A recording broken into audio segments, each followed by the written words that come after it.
Hyderabad famous కద్దుకా kheer. హైదరాబాద్లో ఎక్కడ పోయినా ఫేమస్ అండి. పెద్ద పెద్ద రెస్టారెంట్లకు ఎక్కడికి వెళ్ళినా కూడా కద్దుకా కీర్ అంటే చాలా ఫేమస్ కదా. కానీ సొరకాయతోటి ఇంత మంచి స్వీట్ అండి, అస్సలు మిస్ కాకండి. ఎందుకంటే చిన్నప్పుడు చెట్లకు మస్తు అసలు సొరకాయ తీగ పెడితే అది అయిపోయేదాకా సొరకాయ పులుసు సొరకాయ కూర అంతే తప్ప ఇంకా వేరే ఏం చేసుకోపోయేది. అప్పుడు తెలియకపోయేది. హైదరాబాద్కి వచ్చినాక కదా ఇవన్నీ తెలిసేది. ఇంకా ఇప్పుడైతే మనం ఇంగ్రీడియంట్స్ చూసేద్దాము. Welcome to my channel home chef Swapna YouTube channel. ఇంకా ఫస్ట్ అయితే సగ్గుబియ్యం నానబెట్టుకోవాలండి. మీకు వీలైతే ఒక 1 అవర్ ముందు నానబెట్టుకోండి. నేనైతే ఇంకా నా ఆత్రం తెలుసు కదా, నేను కొంచెం తక్కువ టైంలోనే చూడంగానే ఏమంటే చేసేద్దాం అనుకున్నా కాబట్టి కొంచెం తక్కువ టైంలోనే నానబెట్టాను అనమాట. కొంచెం ఎక్కువ నానితే బాగుండు అనిపించింది.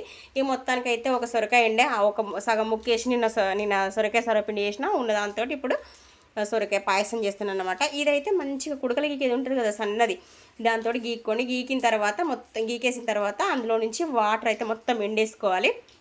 పిండిన తర్వాత అది ఒక కప్ అయింది అనుకోండి. ఎక్కువ షుగర్ తింటే మాత్రం 3/4 కప్ వేసుకోండి షుగరు, లేకపోతే 1/2 కప్ వేసుకోండి. నెక్స్ట్ టైం నేను బెల్లంతో చేసి చూపిస్తాను. ఇప్పుడైతే ఇంకా అటు సగ్గుబియ్యం నానుతున్నాయి, ఇటు మనం కద్దు మొత్తం నీరంతా పిండేసినాం కదా. ఇప్పుడు ముగ్గుడు పెట్టుకొని నా దగ్గర ఓన్లీ బాదమే ఉన్నది, అసలు జీడిపప్పు వేయాలి. జీడిపప్పు స్కిప్ చేశాను. మీ దగ్గర ఉంటే మాత్రం జీడిపప్పు ఖచ్చితంగా వేసుకోండి, చాలా చాలా బాగుంటుంది. జీడిపప్పు నేతిలో వేయించి తీసుకొని పక్కకు పెట్టుకున్న తర్వాత అదే నేతిలో మనం గీకి పెట్టుకున్న ఆనక్కాయ తురుమును కూడా వేసేసి మంచిగా ఫ్రై చేసుకోవాలి. లో ఫ్లేమ్లో పెట్టి. నా ఆత్రానికి కొంచెం ఆడింది ఏమనుకోకండి.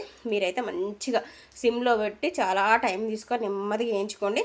కొంచెం నెయ్యి కూడా ఎక్కువనే పడుతుంది. వేయించుకున్న తర్వాత షుగర్ వేసుకోవాలి.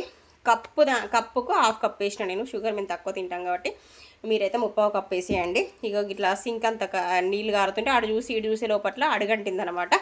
ఇక అవన్నీ మీరు పట్టించుకోకండి. కానీ ఇక మీరైతే కొంచెం మంచిగా పక్కనే ఉండి కలుపుకుంటూ చేసుకోండి. చాలా ఇట్లయినా కూడా చాలా బాగా వచ్చింది. జస్ట్ కొంచెమే అడగంటింది లేండి, మొత్తం ఏం కాలేదు. ఇంతకుముందు మనం కద్దు నుంచి తీసుకున్న వాటర్ ఉంది కదా, అదే వాటర్ వేయండి. ఆ వాటర్ వేసి ఇంకొంచెం ఉడికిన తర్వాత షుగరు ఫస్ట్ కీరు మంచిగా పాకంలో ఉడికిన తర్వాత ఇది సగ్గుబియ్యం వేయండి. సగ్గుబియ్యం వేసి అవి దగ్గర పడ్డ తర్వాత మనం ముందు కాచి చల్లార్చుకున్న పాలు ఉన్నాయి కదా, ఫస్ట్ పాలను కాచుకోవాలి. కాచుకుంటే కొంచెం క్రీమ్ మిల్క్ వేసుకోండి, చాలా చాలా బాగుంటుంది.